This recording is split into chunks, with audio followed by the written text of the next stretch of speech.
Dr. Kusum Sharma, are you seeing the screen? Yes, sir. Yes, sir. Mute है sir. Unmute कीजिए. Your screen is visible, sir. Right, right. Okay. So, can I start?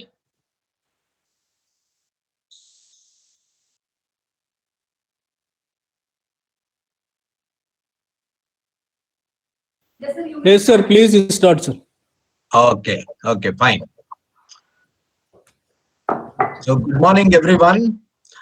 It's indeed a pleasure to be talking to you about some examples from fluid mechanics,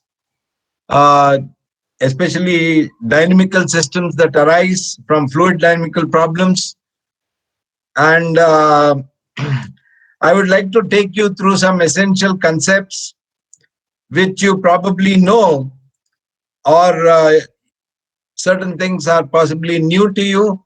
So to the course of these examples, one or two examples that I'm going to take, I shall talk to you about dynamical systems.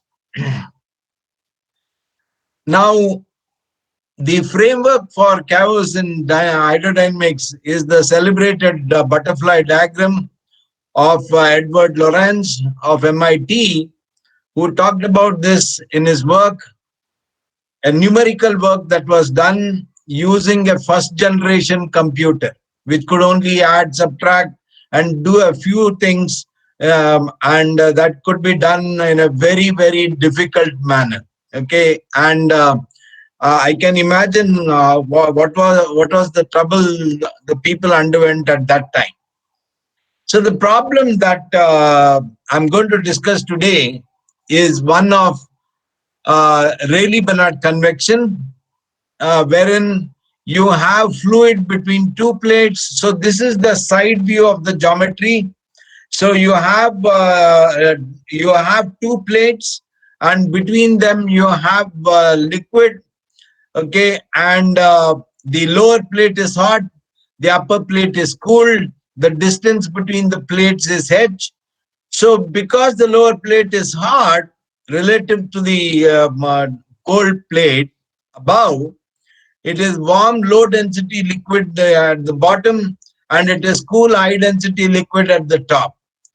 So physics tells us that warm low density liquid, after a while, after overcoming viscosity and thermal conductivity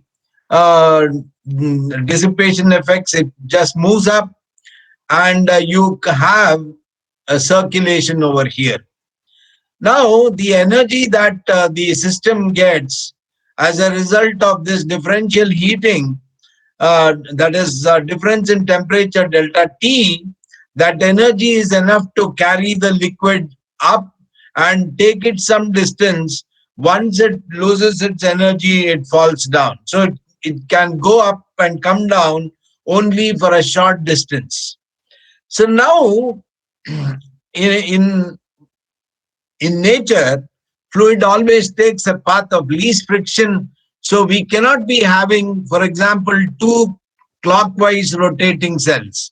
So if we have two clockwise rotating cells, then at this interface between the two cells, you could see the fluid, one layer coming down, one circulating cell coming down, the other coming up.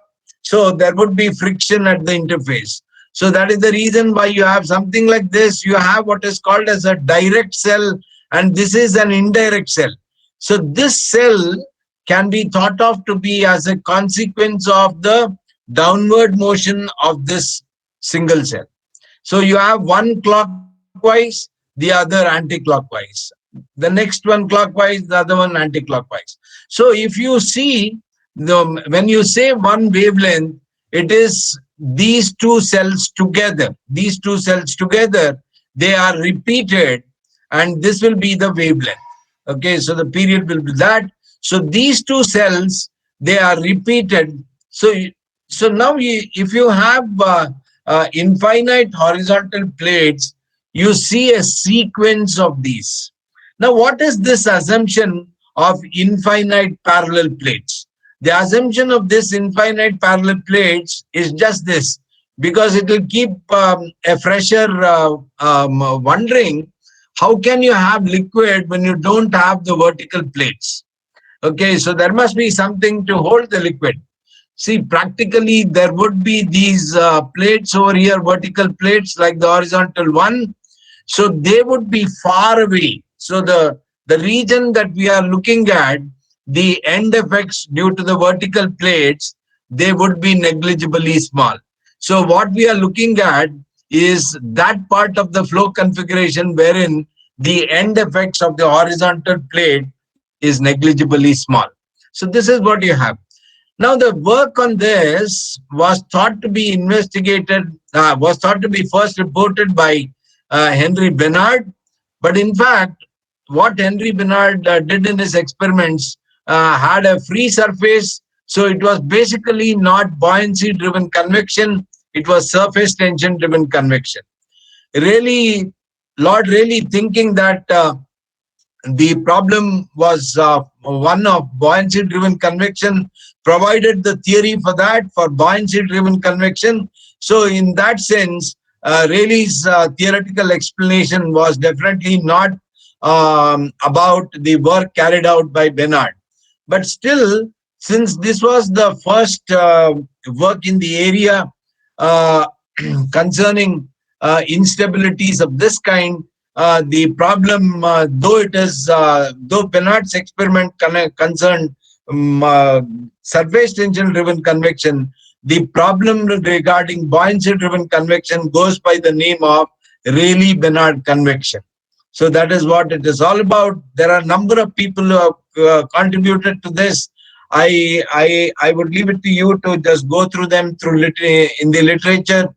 So Rayleigh-Bernard convection is a mechanism of heat transfer, and it is widely used in heat exchangers, in refrigerators, and many of these problems. So working medium, as you see, is I mean, you can have water. Why was water used as a working medium, as a coolant? Because water was abundantly available, and it could be very economically used. Then ethylene glycol, engine oil, glycerine, and a number of other working fluid mediums. So now for my problem, I would consider a two-dimensional flow. Why is it that I consider a two-dimensional flow?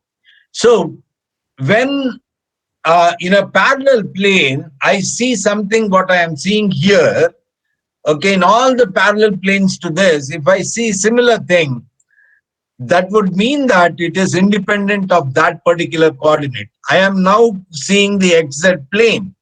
So if I see the same sort of counter rotating cells in a parallel plane, okay, parallel XZ planes, then that means it is independent of the other coordinate, meaning Y. So that makes the flow two-dimensional. See, if you study literature, then you will understand that these are possibilities not all the times. Rolls, what you call here, it is like an entire body of fluid circulating like that. So any cross section that you take in the XZ plane, you would get similar things. That's what I said. So these rolls do not appear all the time.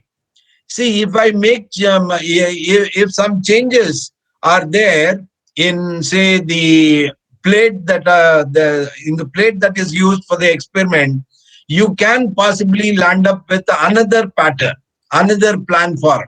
So you have a number of other possibilities as well. You have hexagons, squares, you have triangles, number of other things. Okay, number of other patterns are possible. So many of those patterns are three-dimensional in nature. Rolls, what you have, it's two-dimensional in nature, the one which I am studying over here. So infinite horizontal extent, finite vertical extent, that's what I'm considering.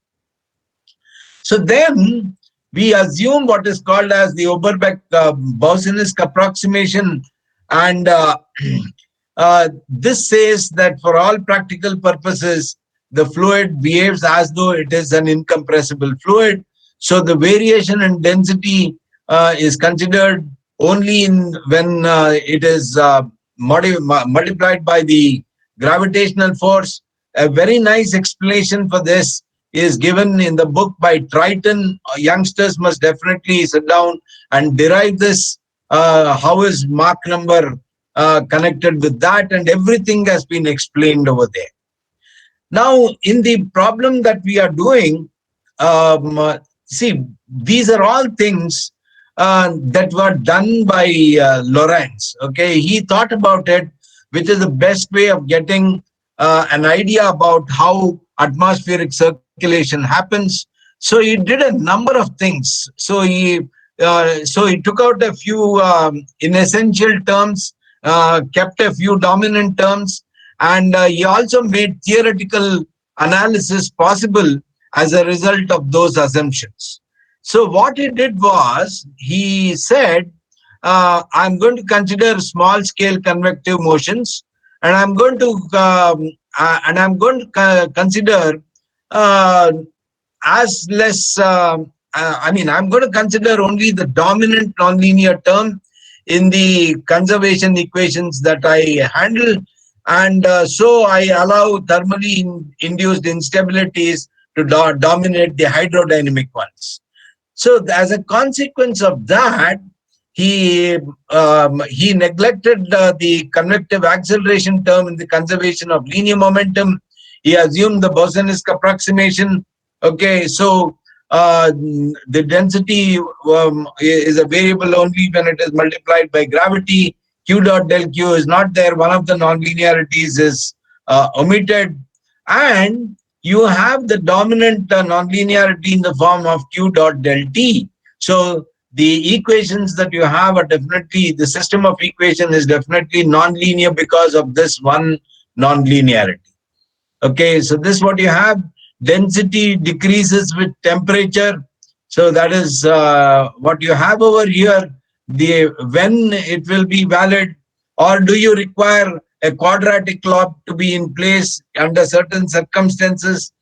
All these can be read in the literature, but for the present, I would assume a linear variation of density with temperature. So this is the conservation of mass, or the continuity equation. So you see that this continuity equation is one that is satisfied by an incompressible fluid. Mind you, Edward Lorenz studied atmospheric circulation, so that was definitely a compressible fluid. But by the way that he was doing the analysis, it became apparent to him that as a consequence of Boussinesq approximation, it is possible to neglect these compressibility effects in a way. Okay, so it simplified a lot of things, and so these are the equations for you. So you have rho naught Cpt, so that is the internal energy. So you have density at temperature T naught, that is rho naught. Cp is the specific heat at constant pressure. So K is the thermal conductivity, beta is the thermal expansion coefficient, and other things are what you already know perhaps. So mu is the viscosity, rho is the temperature dependent density. So in the basic state, what happens is the fluid is at rest. The delta T, the difference in temperature between the lower and upper boundary, is not able to overcome viscosity and thermal conductivity, the stabilizing factors. So the fluid remains at rest. So when delta T is gradually increased beyond a particular critical value delta Tc, the system overcomes dissipation, viscosity and thermal conductivity, stabilizing effects, and the fluid slowly starts to overturn. So it starts circulating. As I said, you see clockwise and anti-clockwise rolls being seen there, and that is only when delta T crosses a particular value, delta T critical. Okay, so that is the onset of convection. So that can be explained by the linear theory, but so that will be the breakdown of this hydrostatic equilibrium. And then once the onset happens, so it slowly gets into a weakly nonlinear regime, and then when delta T is sufficiently large, it gets into a fully nonlinear regime, and then you get the other regimes. So you can no longer explain the dynamics using two-dimensional motion perhaps, and you will have to go to 3 dimensions. When you increase delta T further, it is simply impossible to even have these equations as we have taken.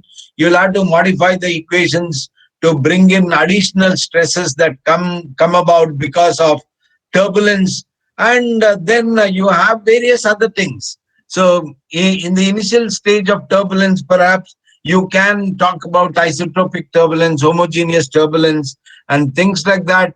And when delta T is further increased, it becomes totally chaotic, and the studies will have to be made using subgrid scale modeling and many other things. Okay, so I will not dwell on that. So in the basic state, wherein you have hydrostatic equilibrium, where there is no flow at all, circulation is yet to commence, delta T is not enough to bring in that circulatory motion. So the temperature distribution in that state, quiescent state, is this. So you have a linear distribution of temperature, and so quite clearly you see here, when Z equal to H, that is the upper plate, TB is T naught. When Z equal to 0, it is T naught plus delta T, that is the lower plate. So now I am increasing my delta T, and why is it that I am increasing my delta T? I would like to see when exactly onset of convection happens. So delta T is increased, that gives rise to changes in velocity, changes in pressure, changes in temperature, changes in density. All these physical quantities change. They no longer are the values that they were at the basic state. So those are what are called as perturbations. So my delta T determines what my perturbations are. If my delta T is quite small, then these perturbations are quite small. So then I'll be in the realm of infinitesimal amplitude convection. If my delta T is quite large, then nonlinear effects become quite important, and these perturbed quantities will be quite large. So I'll have to now, depending on the value of delta T that we have, I'll have to now either take weakly nonlinear, make a weakly nonlinear study, or make a fully nonlinear study of the problem. So I'll come to that later. So the theoretical analysis can enjoy the luxury of having a stream function formulation. Then you know why we non-dimensionalize the equations. There are two reasons why we non-dimensionalize the equations. One is the non-dimensionalization helps us in getting some grouping of these quantities, and so you get non-dimensional numbers, and the magnitude of these numbers will sometimes determine what simplifications to make, if at all it is required in the analysis. So here the height of the two plates, the distance between the two plates, that is the characteristic length, and here the time length, characteristic time has been taken to be h squared by kappa. Kappa is the thermal diffusivity. Stream function has the same dimension as thermal diffusivity. It's not difficult to see all this. And of course, temperature, the perturbed temperature, I non-dimensionalize using delta T. So this so I introduce all this, So now I have, instead of 3 equations in 3 unknowns, I have 2 equations in 2 unknowns. And if one does a Buckingham pi theorem study on this, you'll see that the number of parameters is 2. This is very, very important for us. Okay, so the number of parameters that can be had in this problem is 2. And so you note this Jacobian here. This is the dominant nonlinear term which Edward Lorenz considered. And Jacobian of psi del squared psi was omitted by giving the reason of small scale convective motion. So Ra is the Rayleigh number, PR is the Prandtl number. So you see that if Prandtl number is very, very large, this local acceleration, there's not acceleration now. The reason for that being, I have eliminated the pressure from this equation. So I would be getting a vorticity equation. Once I eliminate the pressure, the conservation of linear momentum equation becomes the vorticity transport equation. So this is exactly the vorticity transport equation. So this PR, if it is very large, makes this time-dependent term, the effect of this time-dependent term negligibly small. Anyway, we'll come to this, come back to this again. So you have the Prandtl number over here. So if you multiply and divide by rho naught, so you'll see that mu by rho naught will give you nu. So this is nu. Then you have K by rho naught Cp. So that will give you the thermal diffusivity. So you have nu, and that is the kinematic coefficient of viscosity divided by the thermal diffusivity. So this determines the relative importance of the two diffusive mechanisms. So that is what is the ratio of these two is called as the Prandtl number, the relative importance of those two dissipative mechanisms. Now, Rayleigh number is, you can view it in many different ways. So if you see the Rayleigh number over here, so you have gravity over there. Gravity is the one which is responsible for making the fluid overturn, and delta T acts along with it. So what you have in the numerator is essentially things favorable for bringing in that circulatory motion. What you have in the denominator are quantities that oppose the motion. So you can, for example, interpret Rayleigh number to be the ratio of terms favorable to the convective motion, and the denominator contains terms that oppose the convective motion. There are some geometrical quantities as well, that is H. There are proper, and many of these are properties of the liquid.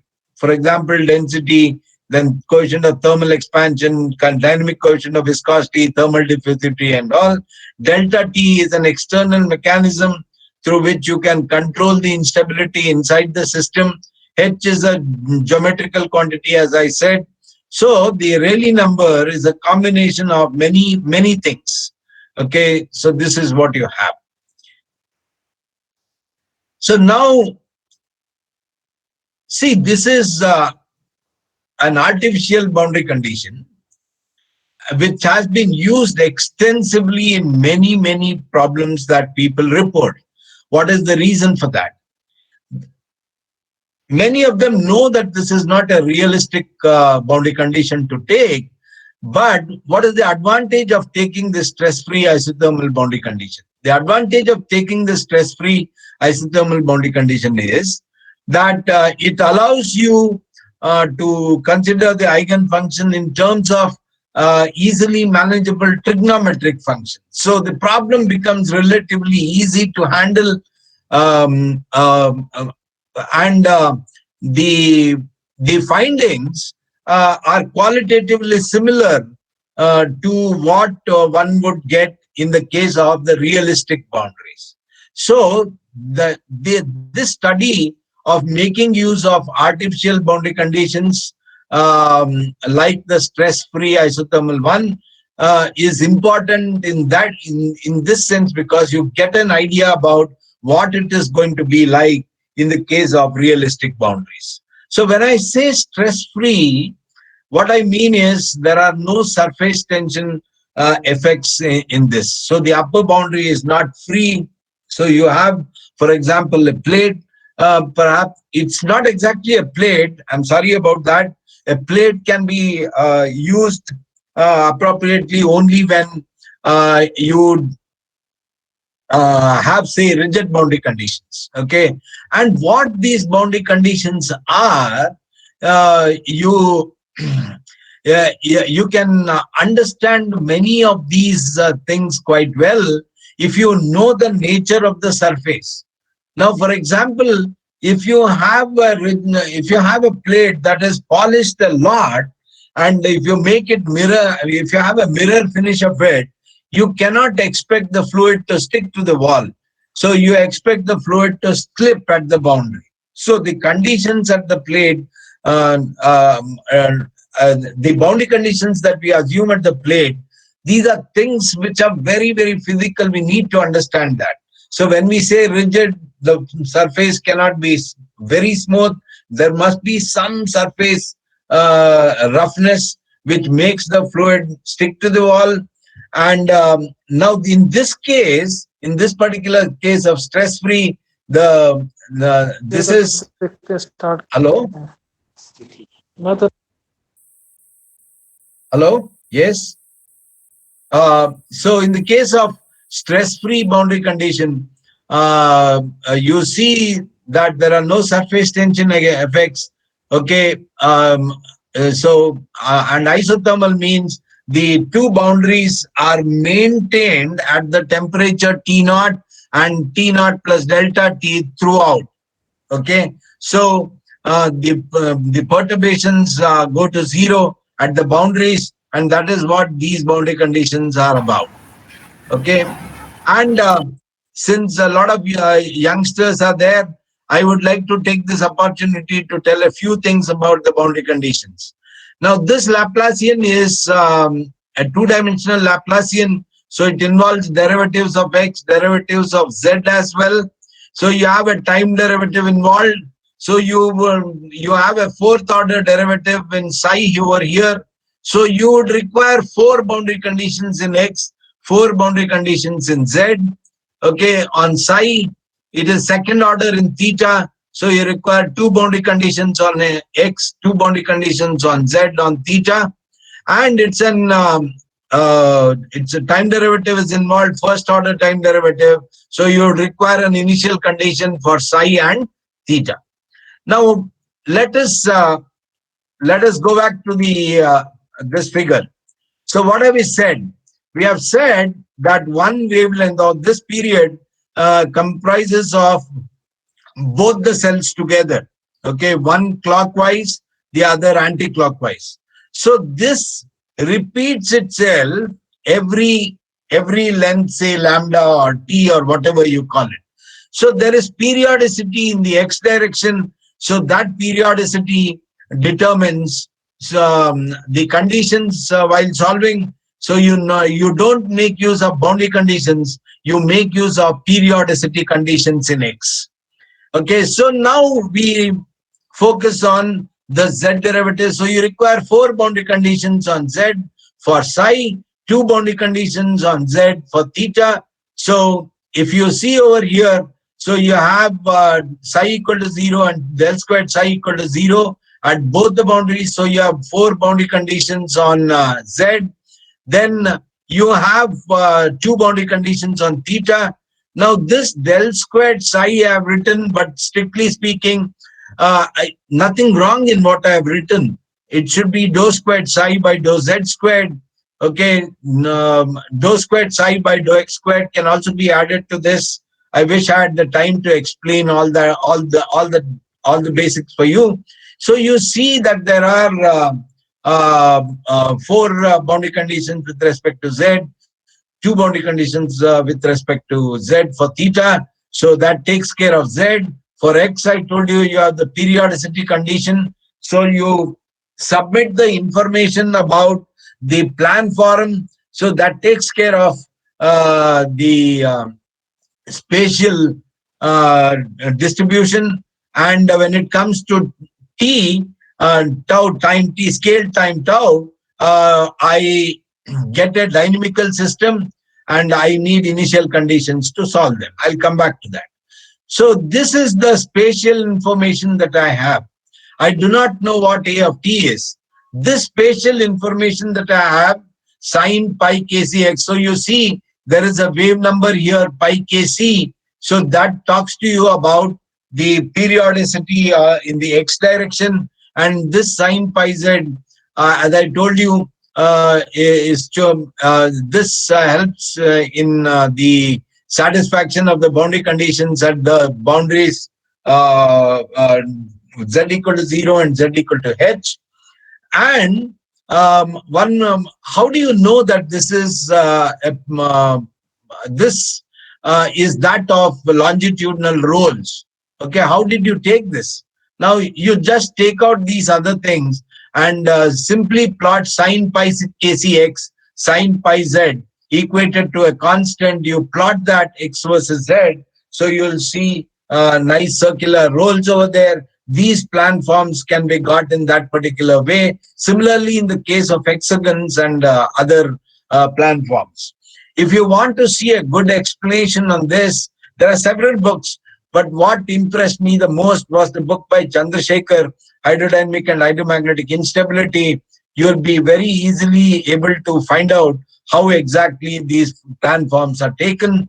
And this scaling has been deliberately included over here. I will tell you how exactly you do that very soon. So now, once I substitute this normal mode form.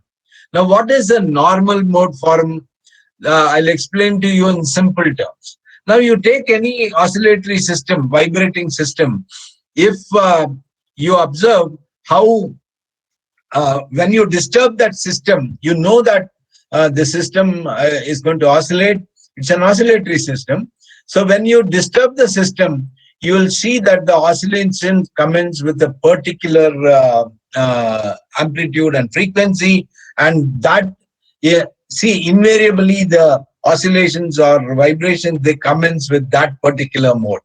So if the system is unstable to the fundamental mode or the normal mode, then it is unstable to the other modes. Normally, that is what it is. Okay, so yeah, most of the time the analysis is made using normal modes, and that is what we have taken. You can imagine this to be a double Fourier series, and what we have done is we have just taken the normal mode out of it. Okay, so you can have other modes as well. So if you attach an m and an n here, so we have taken m equal to 1 and n equal to 1 over here. And so that is the same thing insofar as theta is concerned. So this solution is substituted into the system of two equations over here, okay, and integrated over one cell. When I say one cell, what does it mean? 0 to 1 is the range of z, and so far as x is concerned, it is 0 to 2 pi by pi kc, okay, because pi kc is your wave number, so that will give you the wavelength in the x direction. So this is one quantity which we have defined, which we are going to use, and R is the scaled Rayleigh number. Okay, so this very soon you will see delta c to the power of 6 by pi squared kc squared is the critical Rayleigh number from the linear theory. So if you substitute in this equation and note that time periodic motions will be there only when the onset has happened in a stationary way, time independent manner, then you can neglect the time dependent term. We can in fact show that the stationary mode is the preferred mode rather than the oscillatory mode, and for such a motion, when the principle of exchange of stability is valid, so you see something like this. So you see that R will be equal to 1, small r, that gives you R8 equal to delta C to the power of 6 by pi squared Kc squared. So from this, by using the definition of the Rayleigh number, I can determine at what particular critical temperature difference can the onset happen. Okay, for each liquid it is different. See, one very good thing about this non-dimensional procedure is, I don't know whether it's good or bad, but anyway, one thing that you see as a consequence of this is, for all the liquids, the Rayleigh number is going to be this. Then does it mean that the onset is going to happen at the same temperature for all the liquids? The answer is no. As you can see from equation 19, delta Tc is different for all the liquids. Okay, so that is what it is. So now I think of a nonlinear stability analysis. In fact, a weakly nonlinear stability analysis. Now, see, when onset of convection happens and you are slowly moving into the convective regime, you don't have all the effects of nonlinearity. The gross features of nonlinearity might possibly be seen at the beginning. So you can think of onset, you can think of some weakly nonlinear area, then you can see the fully nonlinear one, then chaotic, then you can see that is turbulence and so on. So what I'm essentially studying here is the realm of weakly nonlinear stability analysis. I have picked up the linear modes, normal modes from the linear analysis, and to make to take care of the nonlinear effects, this particular convective mode has been taken, okay, as done by Edward Lorenz. It's been explained quite well in his work.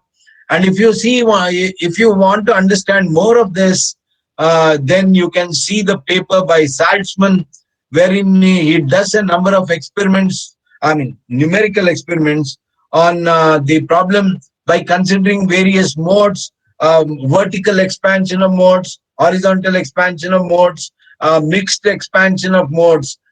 He has done a number of things, very, very how should I say that? Very, very interesting paper.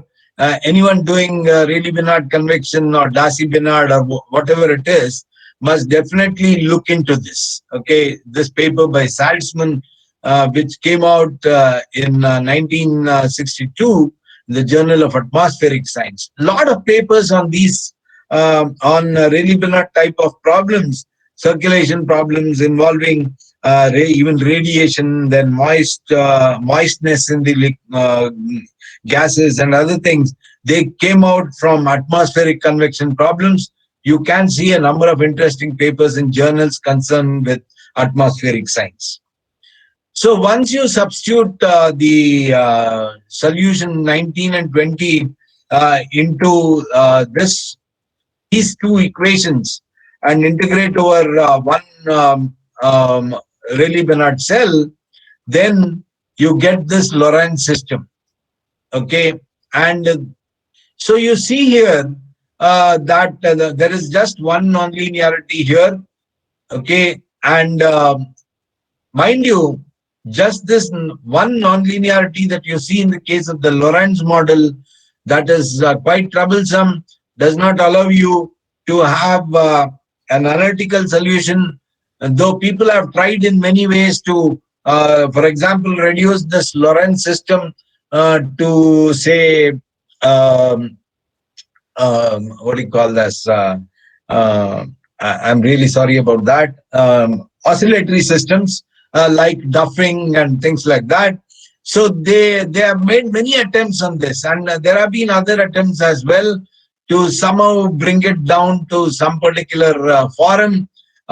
Method of multi-scales was used to reduce this to the Ginzburg-Landau family of equations. which is analytically tractable, but then that would mean it's a local stability analysis. Now, per se, what I'm going to do is I'm going to take this dynamical system and speak to you about what was done on the Lorentz system, the stability analysis. This is some regular stuff that you see in standard books. You can easily see that, and good amount of uh, good amount of information is given in the paper by Lorentz as well. There are subsequent papers of Lorentz which are interesting too. So it takes a few other modes, uh, fifth dimensional for Lorentz system of 5 dimensions and so on. But the celebrated one is the third order Lorentz system, because it's possible to do, though it is impossible to solve this system in an analytical way, one can do a number of things with this. For example, it is possible to do a phase plane analysis, phase space analysis. It is possible to obtain an analytical expression for the Hopf-Rayleigh number, which tells you when onset of chaos happens in the system, and many other things. Okay, so bifurcation diagrams, maximum Lyapunov exponent, and so on. So now this is the classical Lorentz model, which was there earlier. So you can easily see that if you change AB to minus A minus B, the equation remains invariant. So that means there is some symmetry in the um, if you plot the phase space diagram, then you will see those symmetries very clearly by rotating the three-dimensional figures. So that symmetry of involving A to minus A and B to minus B, one can easily see over there. Okay, and in the steady state, however, you'll see that there is an analytical solution possible, and these are nothing but the critical points which you get from that. Okay, so these are the critical points. So 0, 0, 0, which is of the conduction state. Then post onset, you have two other critical points. So this critical point becomes unstable, gives rise to these two. Okay, so you see the symmetry even in these critical points, A to minus A, B to minus B. Okay, so this is what you have. And you can also see this. So it's obvious that R is going to be greater than 1, because R equal to 1 at onset. So you are going to have R greater than 1. So post onset. So all these are going to be real quantities because R is greater than 1. It's within a square root. B is again sort of geometrical, 4 pi squared by delta squared. So it's something to do with the cell size. So this is also a positive quantity. So now the critical points can be classified. If you see the book by Simmons and Krantz, wonderful book. You can learn everything that you want to make an analysis of the Lorentz system. So you can classify the critical points into all this. So now I'll talk about the stability analysis around the critical point pertaining to the conduction state. So what I do is I take the critical point to be 0, 0, 0. So A naught, B naught, C naught are zeros. So A1 remains A, B1 remains B, C1 remains C. So I substitute into the Lorentz system, forget about nonlinearities. So then I get this. So you see the last equation, it is independent of A1 and B1. So it only tells you that a particular amplitude decays. Okay, so these are the ones which are coupled. So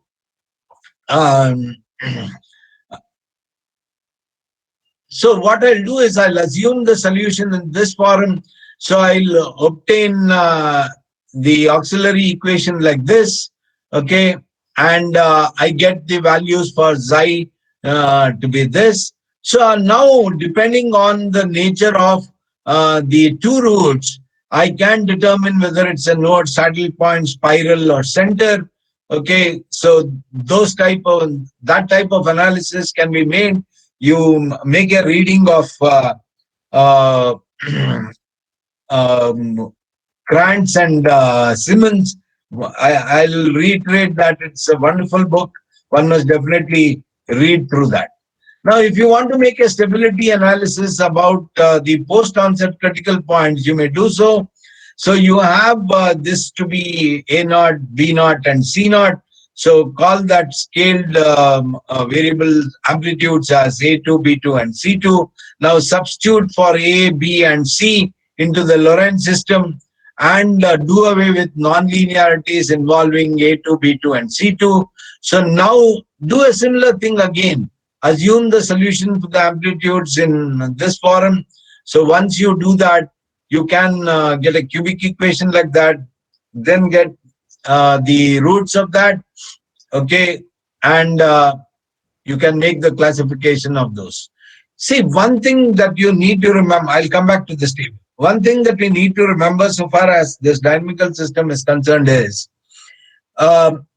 you see the trajectory of the linear system. Now, for example, say it is a sort of periodic one, say it's a circle. So, what is the importance of making a linear study of this? See, suppose it is a circle which you get from a linear study. What happens by adding these nonlinear terms into the dynamical system is it only distorts that particular trajectory. Okay, so everything else is more or less going to be the same, and so that is the added advantage. So that is the reason why people make a linear analysis of this. So once you take the three characteristics roots, you can make some observations. They all add up to the same number. There is significance for this. Okay, so linearization of Lorentz model, as we did earlier, I'll come back to that again, but this is in a very general sense. These are the delta 1. I think I better mention this. Okay, so this is like a small perturbation to A bar. So this is to B bar and C bar. And again, instead of A naught, B naught, C naught, I've taken A bar, B bar, and C bar. So you get this system. So now I'll take the characteristic equation like I've done earlier. Then what I do is I am interested in plotting the maximum Lyapunov exponent, which is essentially as an eigenvalue. And what happens is, if you plot the maximum Lyapunov exponent versus the control parameter R, small r, the scaled Rayleigh number, you'll see that to begin with, the curve will lie below the the curve. The eigenvalues have negative quantities, and slowly when you increase your R, the eigenvalues they take positive values, and the point where the onset of chaos happens is the point where you get oscillatory motion. So you see at that particular point it is imaginary like this. So substitute lambda to be I lambda and substitute it in this characteristic equation. So once you do that, you take the real part and the imaginary part of that, equate it to 0. Then you see you get a lambda squared from here as well as there. Equate them, you get the Hopf Rayleigh number.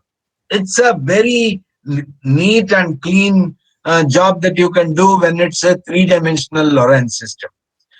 See, when you have a higher dimensional Lorentz system, I'm not saying it is difficult to obtain such an analytical solution. It is possible because we ourselves have obtained this. I'm going to give another talk on Saturday, I was told. So I'm going to talk to you about higher dimensional Lorentz system. What are the problems involved? What are the things we can do with it? Where immense possibilities are there. So I'll talk to you about more about that in the next lecture. So now I'll come to the phase plane plot. this is a wonderful paper by one of my brilliant students, Kanchana, who who has done exceptionally well, I must say. So she plotted this and gave it to me for the purpose of explanation. So you see here, if I increase my scale Rayleigh number to 20, I have this sort of circulatory motion like this. So you see that when you increase the value of R, it becomes chaotic. So some sort of periodic motion, regular motion appears before that. So when when you're in this problem of the Lorentz system, the Hop-Rayleigh number is at the Hop-Rayleigh number is 29.7. So when it exceeds 29.7, so you'll see many more such trajectories. So that is symbolic of that is chaotic motion. Otherwise, you see that it might take, for example, just two trajectories like that. It might keep doing the same thing. Okay, so it might take three of them. It might take four of them. So it might be two periodic or three periodic, or it might be four periodic or whatever. But when it crosses, say, the Hop-Rayleigh number value, then you see that it becomes chaotic motion. So this is a wonderful diagram. So the same thing can be seen with the help of the bifurcation diagram. The bifurcation diagram can be drawn in many different ways. So for our purpose, we have drawn using the convective mode, that is C versus R. So you just take all the values of C by varying tau1 for different values of R. You require a number of values here, number of different times and number of different values of R as well, if you want to get a diagram something like this. So these places where you don't have these you sort of have gaps. These are the places which are interesting, very interesting in fact. Okay, and one more thing I must say here is, here chaos results as a result of period doubling. There are various ways by which chaos happens. So in this particular problem, it is as a result of period doubling. If you take up a part of this and blow it up, you'll see the period doubling there. That can be very easily seen. And this is what it is about the bifurcation diagram. So now when it is, say, R is 82 or 89 or 116, you see, I'll go back. So what is that? That is in this region, say around 80. Okay. So if I see that, you will see that they go around in, say, 5 orbits here. So over here, they go around in a lesser number of orbits. Over here, four number of orbits. So you see that suddenly, when there is chaotic motion, the system somehow loses energy, does not have the energy to do chaotic motion, and it starts doing periodic motion. Okay, so that is what you see until it regains the energy to perform chaotic motion again. So this is the period where there is some sort of lull from the chaotic motion, and this region which you wherein you have some periodic motion or regular motion, periodic motion is what is called as the interval of periodicity. Okay, so weak chaotic motion or weak periodic motion as well. Okay, so this is what you have. So now when we see the plots, any of these plots, phase space plot, you will see that they remain within some finiteness. They remain within some finiteness. So is it possible to find out, okay, to find out the trapping region within which they lie. See, it is very important to understand about the Lorentz model.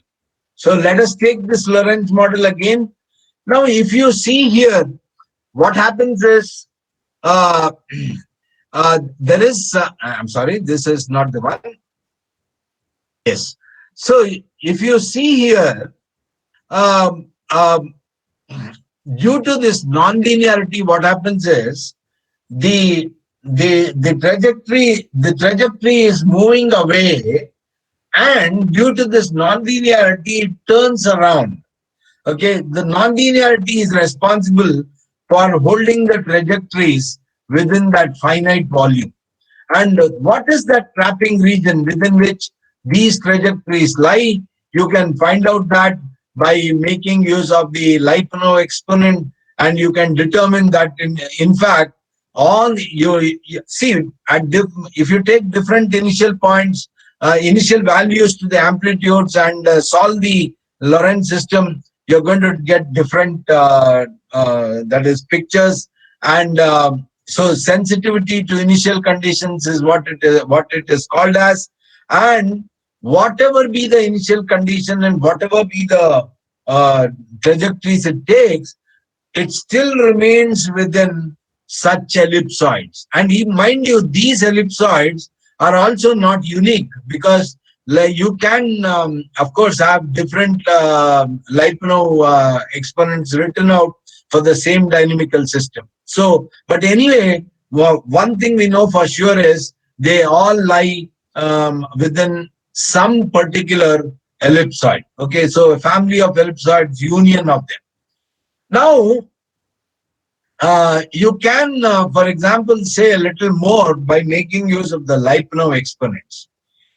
See, this bifurcation diagram, um, this bifurcation diagram can be written out quite well in the case of the three-dimensional system.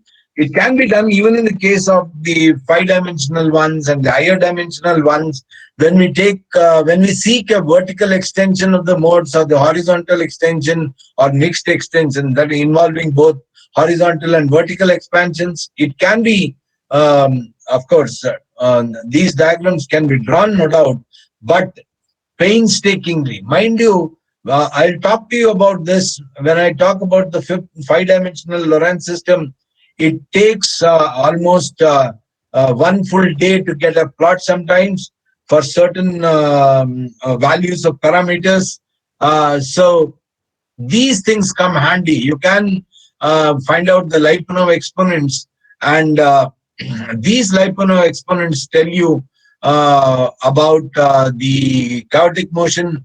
So the maximum Lyapunov exponent is the one which talks to you about, which gives you the Hop-Rayleigh number. Okay,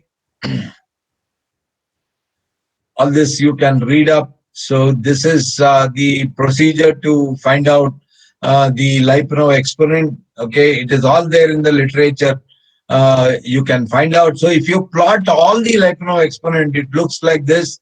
Okay, maximum Lyapunov exponent, if you plot, then that gives you information about the Hop bifurcation number. So R obviously is greater than 1.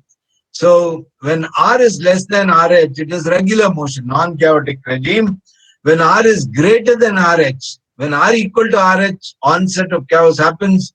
When R is greater than RH, you have the convective regime. And when the maximum Lyapunov exponent approaches the R-axis, that is the place where you have periodic motion. So, okay, for R greater than RH, and when lambda, the maximum Lyapunov exponent is quite small and positive, then you have the periodic motion which I was talking to you about. So you see those gaps in the bifurcation diagram. When the maximum Lyapunov is less than 0, of course, you see over here, for example, so you see that there is regular motion, non-chaotic regular motion. Okay, so all these things I mentioned. So when lambda is very much, it is much above the R-axis, then you have the chaotic motion. Okay, so that's what you have: mildly chaotic and nearly periodic. In these cases, they're quite close to the r-axis. Periodic regime, when the maximum Lyapunov exponent is nearly zero.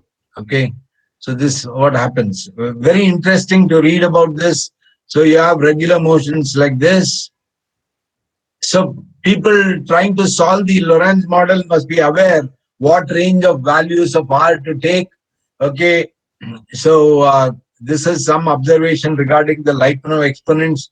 If you have a three-dimensional system, you have three Lyapunov exponents. So you can have an idea about them through these diagrams. So okay, so you have periodic, phi periodic here.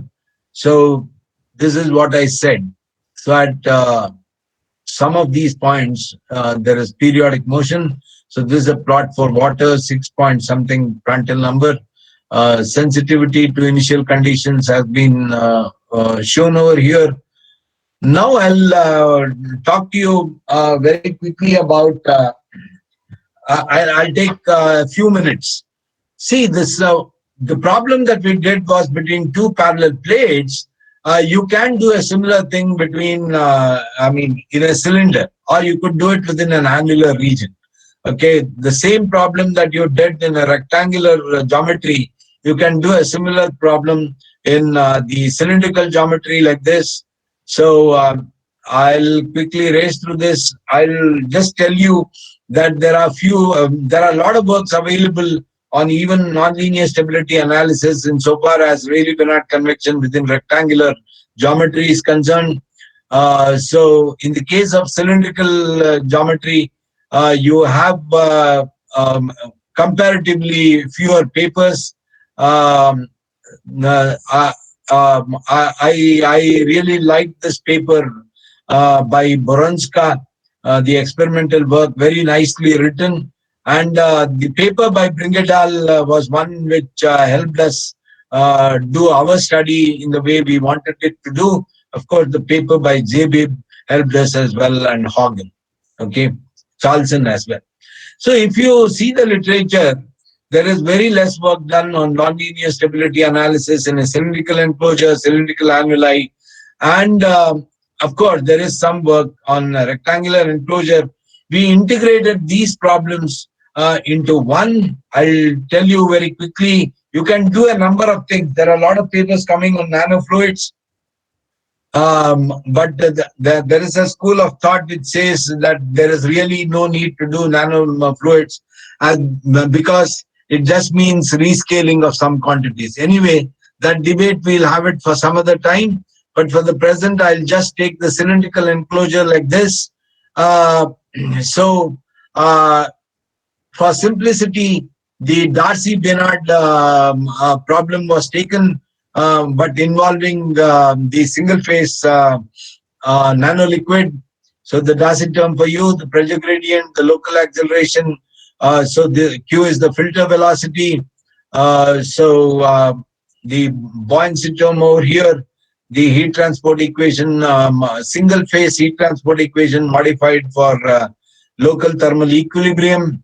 So the usual scaling that you perform. Now here, mind you, I have introduced delta over here deliberately. If delta equal to 0, this is the continuity equation of a Cartesian coordinate system. If delta equal to 1, this is of the cylindrical coordinate system. So that is what I have done. It's a Darcy-Benard problem. So you get in place of the Prandtl number, you get a scaled Prandtl number, which has come to be known as the Vadas number. So this is the ratio of specific heats. Okay, A is a quantity which comes, which is nothing but the ratio of the thermal diffusivities of the fluid saturated porous medium and the base liquid. So you see with delta squared as well, the delta has been brought in. So the results of the annulus, the cylinder, the rectangular into all can be obtained by taking appropriate values of delta. So these boundary conditions are not difficult to see. So the vertical boundaries are insulated and the fluid cannot go across the vertical boundaries. The fluid cannot go across the horizontal boundaries as well. So these are isothermal boundary conditions. I'm sorry, I should not have written this.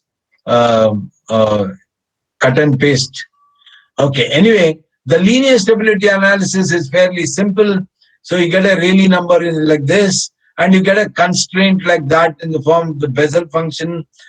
P is the wave number. Okay, R naught is the critical, radius of the outer cylinder.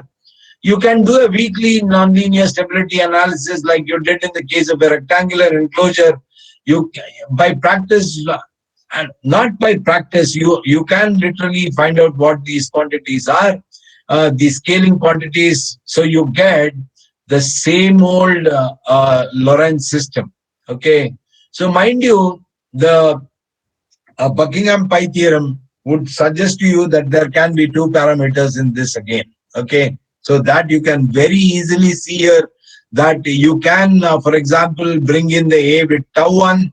Okay. So that it goes in with this. Then VA by Q1, you can take it to be your modified Badas number. Okay. And that would give you exactly the same dynamical system. So the single phase equation for nanoliquids is exactly the same thing what you have seen in case of the rectangular system. So it is the same thing as what you could be seeing in a cylindrical system without the nanoparticles. So this is the same old Lorentz model, mind. Okay, but a few things redefined here and there. Okay, involving the Bessel function, and one can do a similar analysis in an annuli. You need this very important scaling to be done. And once you do that scaling, you can do a linear stability analysis and you get this constraint condition, and you can solve all the equations. Now the boundary conditions will be on the inner cylinder and on the outer cylinder. So you can solve the problem. So in the case of a cylindrical annuli, you get RA1H to be 29, the Hopf-Rayleigh number. So all those observations which I made in the case of the rectangular problem, you see similar things here because of similarity between the Lorentz systems of the two. So this is for the cylindrical annulus. It is a bit earlier. So it means the curvature aids chaotic motion. So you see the onset of chaos happening earlier in the case of the annulus compared to the cylinder. So then the usual, see, once you know how to do this, it becomes quite routine. So you are getting all those exactly similar results which you saw in the case of the rectangular enclosure. You also have this period doubling. This is the window of periodicity. So similarly for the annulus, then the Hopf bifurcation points, as I mentioned to you here, cylindrical enclosure, cylindrical annulus. So 29 in the case of cylindrical enclosure, 22 in the case of the annulus, where exactly mildly chaotic points occur within the range that we have considered. Okay, you can have similar such mildly chaotic points and mildly chaotic intervals, windows of periodicity. If you move further on in R, whether the flow remains two-dimensional or not, that's a matter to be discussed. We have published some papers on these aspects that I talked to you about. Okay, and one paper is very shortly coming about the extension of modes. Very soon it's going to get reported. And there are a number of other papers. Okay, if you see our papers, we have listed quite a few of them. There are a number of other papers as well that talk to you about this. And there are a number of books available on nonlinear dynamics. And this is not an exhaustive list. I simply put down together a few of them. And of course, these are the references. Some of them I mentioned earlier. Dr. Rees and his team of workers, they have done a very nice work on nonlinear convection in porous media between coaxial cylinders. Eccentric cylinders as well, work is being done now. I think that will be reported. So thank you very much. So that is all that I wanted to say.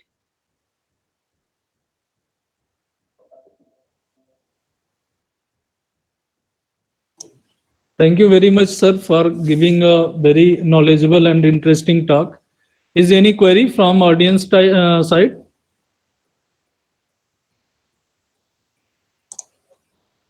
Is any doubt, query from audience side?